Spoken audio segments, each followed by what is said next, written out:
New tax regime में changes आ गए हैं और वो ऐसे हैं 0 to 3 लाख की इनकम पे नील टैक्स, 3 से 7 5%, 7 से 10 लाख 10%, 10 से 12 लाख 15%, 12 से 15 20% और 15 लाख के ऊपर 30%। इससे आप 17,500 रुपये बचाओगे। पहले पॉइंट में और एक चीज़ है कि स्टैंडर्ड डिडक्शन को बढ़ा दिया गया है which is 50,000 to 75,000 rupees, so which is good news. अब दो बैड न्यूज हैं जो कि मैं आपको शेयर करना चाहता हूँ। पहला, इक्विटी मार्केट्स में short term capital gains has been taxation has been increase from 15% to 20%, और long term capital gain taxation has gone up from 10% to 12.5%। तो this is not a good sign. Market इसको थोड़ा volatile ले रहे हैं और react कर रहे हैं। बट एक अच्छी न्यूज है कि लॉन्ग टर्म में पहले 1 लाख तक एग्जाम था, तो अब 1,25,000 तक एग्जाम्पशन रखा है।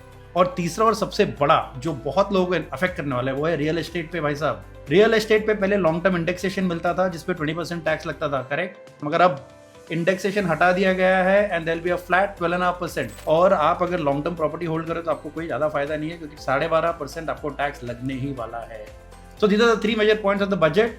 It's a so-so budget for the normal middle class as usual, and so basically we have to take it with a pinch of salt. But कोई बात नहीं, अगर रियल मार्केट थोड़ा नेगेटिवली रिएक्ट करता है और लॉन्ग टर्म हम investors हैं तो हमको, आप जानते हैं हमको क्या करना है। We'll buy into the stocks, follow asset allocation principles, and you know whom to contact, right? You need to contact Team Enrichwise for getting your finances and taxation in one place. Thank you so much.